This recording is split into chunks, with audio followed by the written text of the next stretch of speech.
Agitation के बाद नहीं हुआ। हैरानगी की बात यह है कि एहतजाज कमेटी बनने के बाद हुआ। अब इसके पीछे क्या वजूहात है, इनमें गहराई पे जाना पड़ेगा, मैं मालूमात कर लूंगा। अब ऑपोजिशन बेंचेस की तरफ से नारा आया कि डेली वेजरों के साथ इंसाफ करो, यही कहा आप लोगों ने?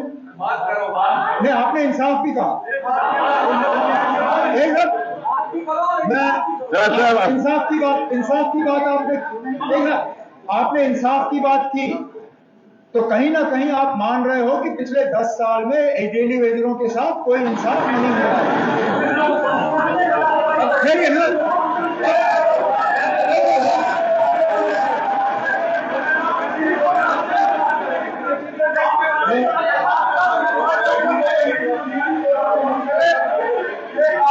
गंगा जी आप तशरीफ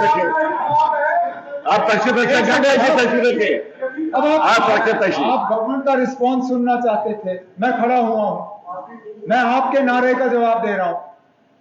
आप जब इंसाफ मांग रहे हो, इंसाफ आप तब मांगोगे जब आप ये तस्लीम करते हो कि किसी के साथ नाइंसाफी हुई है। अब एलओपी साहब, अब सुनिए ना, अब सुनने की हिम्मत रखिए। क्या किसने?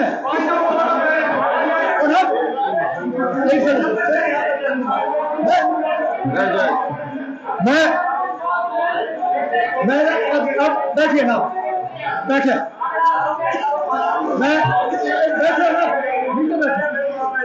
स्पीकर साहब, अब अगर ये तू मैं हम शुरू कर लेंगे किसने क्या किया क्या नहीं किया, फिर मुझे श्यामलाल जी से पूछना पड़ेगा कि जब ये मेरे पीएचई मिनिस्टर थे इन्होंने क्या किया। फिर उनको पता नहीं उस साइड से बात करनी होगी या इस साइड से, ये खुद परेशान होंगे। श्यामलाल जी नहीं ना, नहीं ना,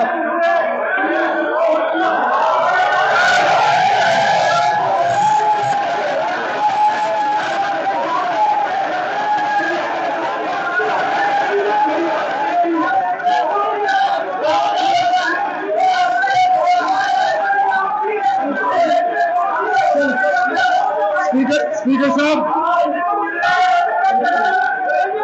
मेरी आप बैठो, बोल रहे हैं,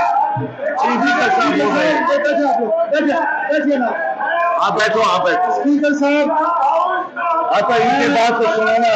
जम्मू कश्मीर के वजीर आला की हैसियत से उन तमाम डेली वेजरों से गुजारिश करता हूँ, हमने कमेटी बिठाई है, कमेटी जनाब चीफ सेक्रेटरी साहब की निगरानी में, उसमें तमाम सीनियर अफसर हैं। अगर ऑपोजिशन को चीफ सेक्रेटरी साहब और अफसरों पे भरोसा नहीं है तो मैं कुछ नहीं कर सकता हूं इसके बारे में। मुझे तो पूरा एतमाद अपने चीफ सेक्रेटरी और अफसरों पे है कि वो सही काम करेंगे।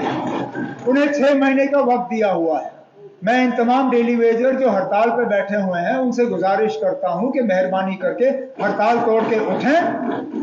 जैसे ही कमेटी का काम शुरू हो जाता है, वो चीफ सेक्रेटरी साहब और बाकी अफसरों के साथ मिलकर अपने डिमांड्स उनके सामने रखें। उनके डिमांड्स पे गौर करके जो कमेटी की रिकमेंडेशन होगी गवर्नमेंट उस पर काम करेगी। चलो जनाब उमर अब्दुल्ला